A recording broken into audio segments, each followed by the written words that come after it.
Well, I don't know what's going to happen. It'll be up to India. India came to the table early. They've been slow rolling things. So I think that the president, the whole trade team's a bit frustrated with them. And also, India's been a large buyer of sanctioned Russian oil that they then resell as refined products. So, they have not been a great global actor. As for Medvedev, it's true he's a former Russian president, a former prime minister, in fact, always subordinate to Vladimir Putin.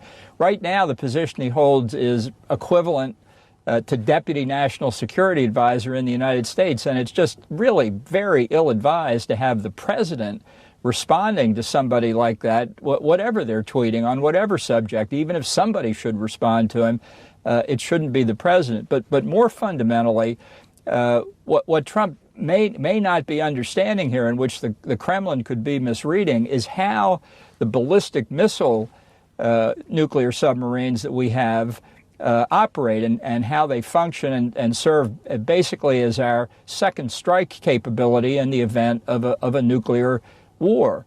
The Ohio-class submarines, the ones that carry the ballistic missiles, don't sit around in port.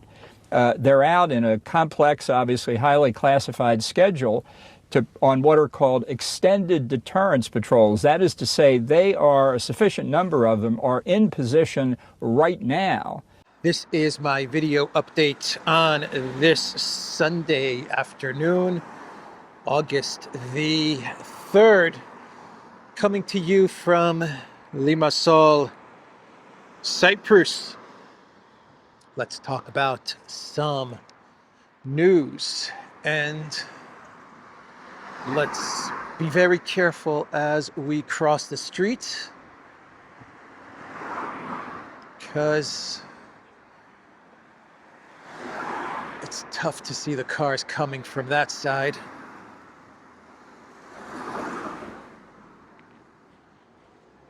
All right, let's go. So we have Witkoff on his way to Moscow. He will be going to Moscow to try and get some sort of a breakthrough in the Ukraine negotiations, the mediation that the Trump White House is undertaking, if you believe that. But Witkoff is on his way to Moscow. Most likely he will be meeting with Russian President Putin to try and convince Putin to agree to a ceasefire. Matthew Whitaker, who's the U.S. ambassador to NATO. Yep, NATO has ambassadors.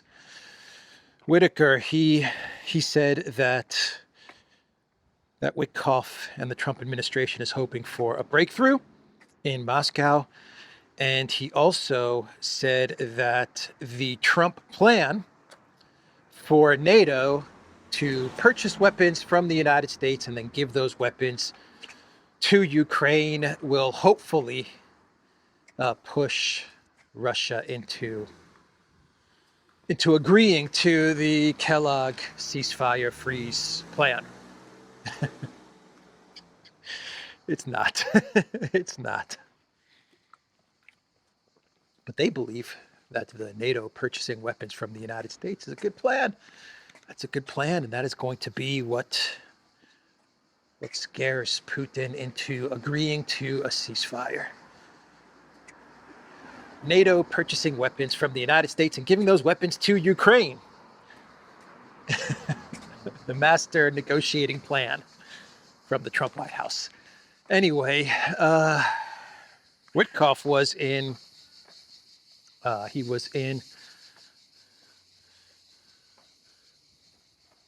Limassol Cats in Gaza, and he went to see firsthand what is happening in Gaza. He actually posted about it. Let me pull it up here. Witkoff posted on X. By the way, here's what Whitaker said. He said, "I'm hoping that by the United States leaning in, selling our weapons to our NATO allies, that will lead the Russians back to the negotiating table and actually get to a ceasefire here, back to the negotiating table. Russia hasn't left the negotiating table, man. I don't know what these guys are talking about, man. They're not serious. They don't want to see Ukraine resolved. Or the one way that they would agree to a resolution in the conflict in Ukraine, I'm talking about the Trump administration and the collective West, is with a Russian capitulation, which is just nonsense.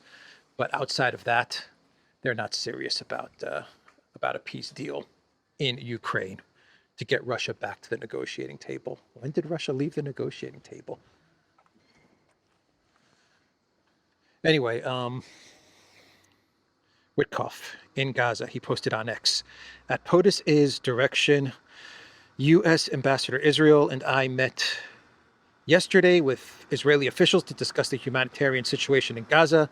Today, we spent over 5 hours inside Gaza, level setting the facts on the ground, assessing conditions, and meeting with GHF updates and other agencies. The purpose of the visit was to give POTUS a clear understanding of the humanitarian situation and help craft a plan to deliver food and medical aid to the people of Gaza. I think the best response to Witkoff's post on X is from the account of Jimmy for the win, who said, "What is your assessment of the disaster you all created?" Exactly. So you're there to assess the disaster that you created. I think that sounds about right from the X account of Jimmy for the win. The GHF that Witkoff is mentioning is the food distribution mechanism that Israel and I believe the United States, that they put together, which is outside of the United Nations. The United Nations does not support the GHF. They don't like it. But Israel and the United States put this together because they claim that the food that the United Nations was the mechanisms that the United Nations was using to get food into Gaza. They claim that Hamas was taking this food, and so they set up this GHF mechanism. But the United Nations does not support it.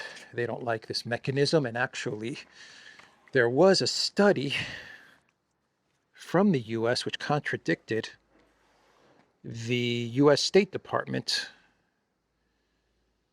and it said that their findings were that Hamas was not taking the food. One second, I think I have this bookmarked.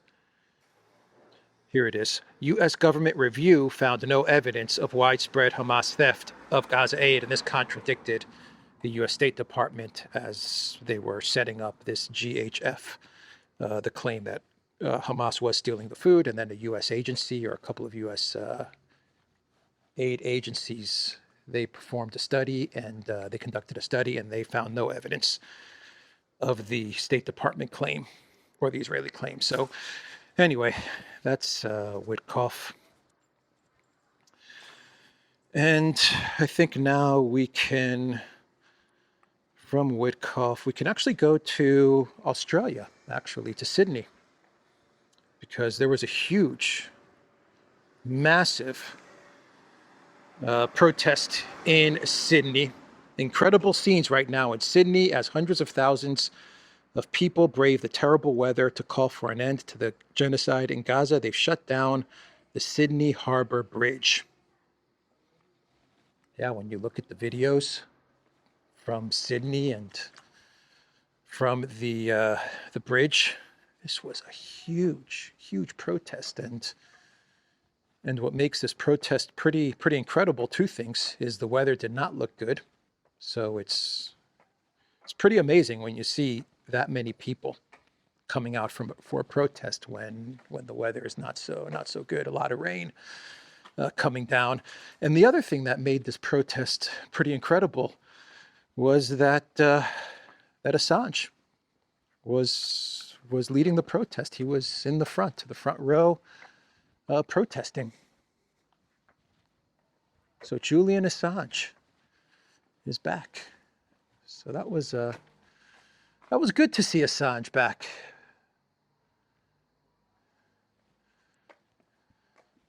So that's the situation in Australia. That's the situation with Witkoff, with Gaza, with this trip to Moscow. I imagine by this evening, we'll have some sort of an update with his trip to Moscow. I believe this is Witkoff's 5th or 6th trip to Russia. So we'll see what happens there. It's a good sign that Witkoff is going to Russia, even though what it looks like the Trump White House is going to ask of Russia is going to be turned down. Again, not the first time that Russia has turned down the Kellogg ceasefire nonsense. But at least Witkoff is back. It's better than Kellogg, that's for sure. So speaking of bridges, the Russian military, they are taking out the bridge in Herson. It looks like Russia is going to be conducting some sort of big operation in Herson, and they used FAB bombs to take out the bridge in Herson. I believe the bridge's name is the Kherson Bridge, I want to say. Man, the Soviet bridges, they're tough, man. That FAB bomb, a FAB 3000 strike on the bridge, the Kherson in Herson. It looks like, if you look at the map, it looks like it's one of the only bridges in this area. And the FAB 3000, the one strike that I saw, created a huge hole in the middle of the bridge, but it didn't take out the bridge. The Soviet Union, man, they knew how to build bridges. I am telling you. But something's going on in Herson, or something is about to go on in Herson. FAB 3000 strike on the bridge to Kherson in Herson. This action further isolates Ukrainian forces on Kherson and compounds the already fragile situation for Kiev's bridgehead across the Dnipro. It underscores Moscow's intent to deny Ukraine any stable riverine foothold and to grind down its strategic depth.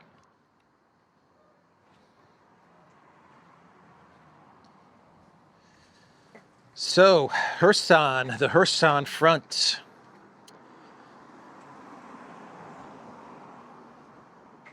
The Pokrovsk front, Herson, Zaporozhye, Sumy. Man, Russia is active all across the front lines. I don't know how Russia's doing it, because Trump revealed the Russian casualties. I don't know how Russia's pulling it off, being so active across the entire front line, given all the casualties that U.S. President Trump highlighted yesterday in his Truth Social post.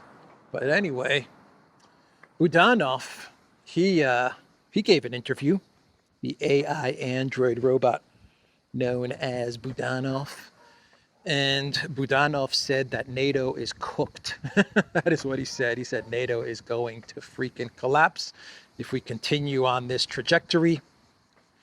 It's over for NATO. It's over for the EU.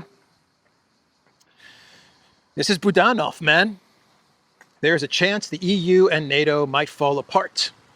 Surkov might be right about it. So there was a Russian official who said a couple of weeks ago or a month ago, I forgot exactly when he said this, but he was saying that if Russia continues to advance at this pace, then it's lights out for NATO and for the EU. And so Budanov is basically confirming what this Russian official said. Budanov used to talk about capturing Crimea in the summer of 2023. Wasn't it Budanov that said Crimea is going to be captured in 2023 summertime, and he will be fishing in Crimea or swimming in Crimea? Was that Budanov, or was that Podolyak? Podolyak. Why are we not swimming in Crimea, Podolyak? What's going on? Yeah, that was Budanov, actually. I think that was Budanov that definitely said that they're going to capture Crimea in the summer of 2023. And now Budanov is talking about how NATO and the EU is going to collapse as Russia continues to advance and grind down the Ukraine NATO collective West forces. Well, at least Budanov is being realistic. Perhaps one of the few people that is realistic about the situation, or at least admits it publicly. So, John Bolton, man, he was speaking to CNN, and he was asked about Trump's moving, his repositioning of nuclear subs. So ridiculous, because of a Medvedev post with the smiley face emoji, and Bolton, Bolton agreed with me. He agreed with me. He said, "What is Trump doing addressing Medvedev?" He said, "What is he doing addressing Medvedev? He should be addressing the president of Russia, not the former president of Russia." So that was the first thing that Bolton said, and then the second thing that Bolton said, which is what I also talked about in my video updates yesterday, and what a lot of people are also talking about with regards to the positioning of Russian subs, is that the subs are, they're already probably most likely in position. That's what subs are there for. Bolton did mention that the submarines are, I forgot exactly what he said, but he said they're the second option when a nuclear attack occurs. Says usually if you have the subs are there because if you have a nuclear strike, then the subs are there to retaliate from that initial nuclear strike. Anyway, he said something like that. So he said the subs are not there to deliver the first strike, the decapitation strike or the initial strike. The subs are there for the retaliation of the first strike. So that was an interesting comment from Bolton. Bolton does not like Trump. He doesn't like Trump. But so I wasn't expecting Bolton to say anything favorable about Trump's comments. But you know what? Most people agree with what Bolton had to say, which is a first. That is a first. People agreeing with Bolton's analysis and commentary. Oh, man. Even CNN wrote an article. They posted an article yesterday saying that Trump made a big mistake by engaging with Medvedev. CNN is also saying, what is Trump doing?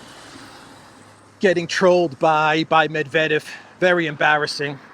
And then CNN, towards the bottom of this article, CNN actually says that this is probably some sort of a distraction away from Trump's domestic problems. Most likely a distraction, according to CNN, from his Epstein problems. I'm not going to argue with that either. I'm agreeing with Bolton, agreeing with CNN. What a crazy world. What a crazy freaking world. Oh, man. So that's Bolton. And how about Ryan Routh? That guy. Is that his name? Ryan Routh or Routh? Ryan Routh or Routh. Now, what is up with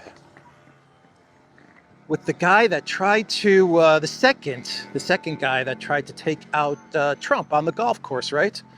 And he was connected to Ukraine, or connected to charities or some involvement with Ukraine. He traveled to Kiev or something like that.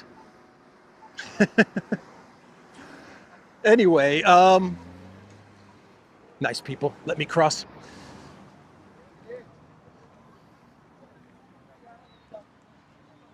Anyway, his case, the evidence in his case has been classified, man. What is going on? Why is the evidence against Ryan Routh being classified The would-be assassin was connected to Ukrainians, Afghanis, cartels, and even the Trump-hating chef Jose Andres. Judge Cannon ruled the evidence would cause exceptionally grave damages to the national security of the U.S.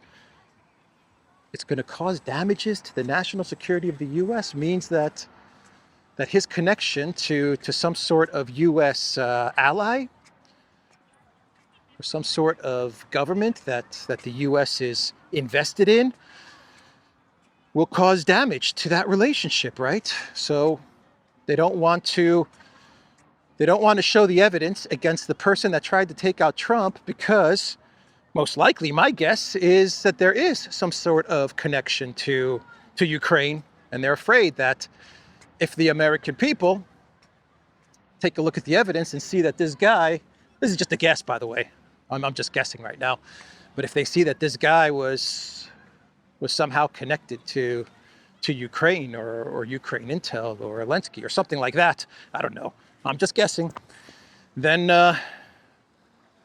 that would jeopardize the aid, the money, the weapons.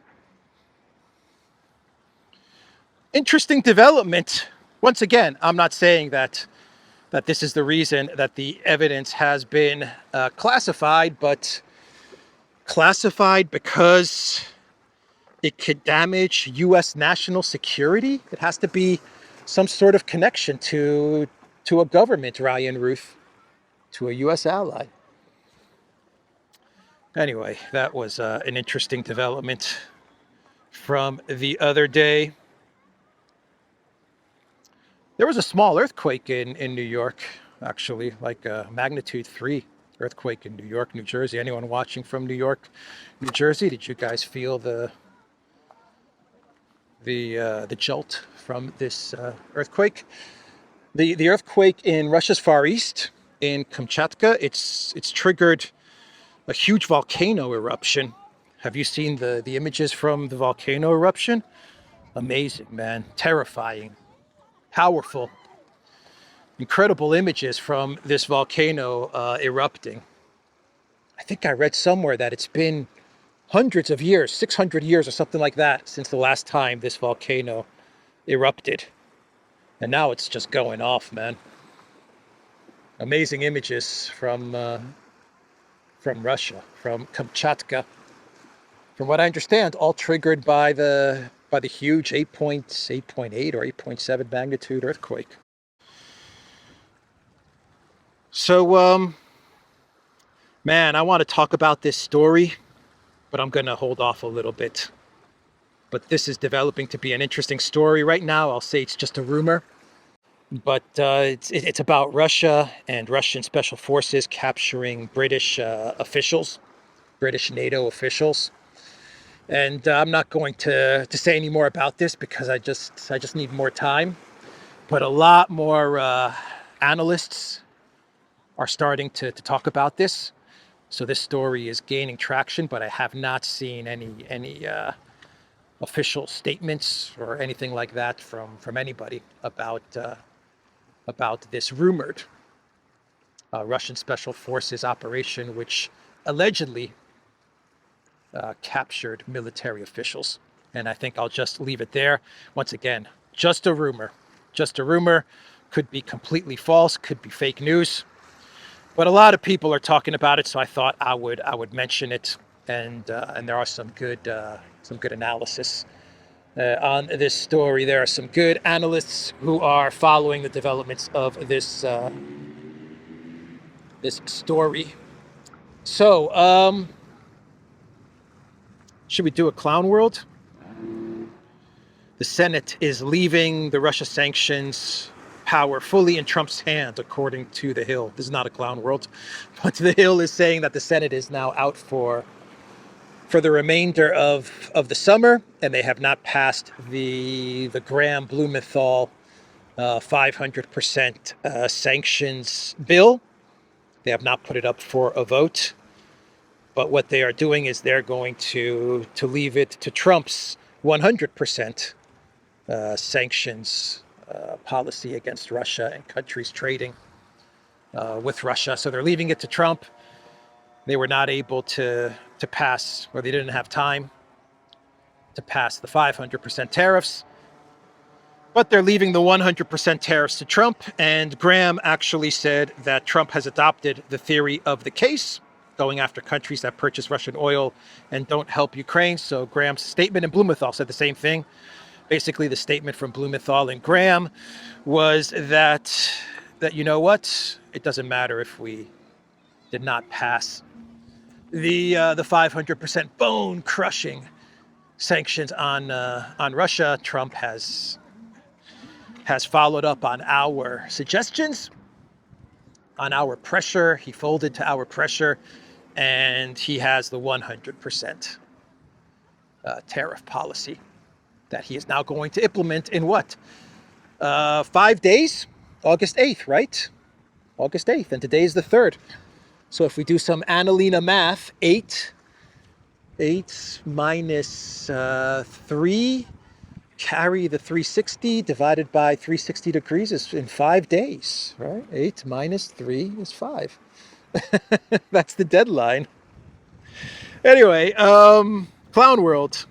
Let's do a Clown World, and we'll wrap up this very chill and relaxed Sunday video update. And in today's Clown World, we go to Rolling Stone. Rolling Stone is now saying that the new Russiagate is Russian disinformation. Yeah, you can't make this stuff up, man. MAGA's new Russiagate evidence was likely made up by the Kremlin, the administration's latest attempt to distract from the Epstein scandal debunks a key part of their Russia investigation narrative. And then Rolling Stone says MAGA's new Russiagate evidence was likely made up by the Kremlin. I don't even know how it works anymore. I'm not even going to try to figure it out. I'm being honest with you guys. I haven't read these articles. I'm just reading you the title. Nor am I interested to read these articles from Rolling Stone, which claims that the new Russiagate is Kremlin misinformation. Anyway, I don't know how it works. Russia's misinforming about Russiagate 2 in order to distract away from Epstein, or help Trump distract away from Epstein. I don't know. I don't know. Anyway, I will leave it there, everybody. The Duran.locals.com, Rumble, Odyssey X. Where else are we? Telegram and Duran Shop. Pick up some merch, like maybe a cool Duran baseball hat, and the link to the Duran Shop is in the description box down below. It's also a pinned comment as well. Or maybe I'll add it as a pinned comment. I don't think it's a pinned comment. What is a pinned comment is our locals community. So definitely check out our locals community, because on Wednesday, Alexander has a locals live stream every Wednesday. So definitely check that out. And I will see everybody tomorrow. Take care.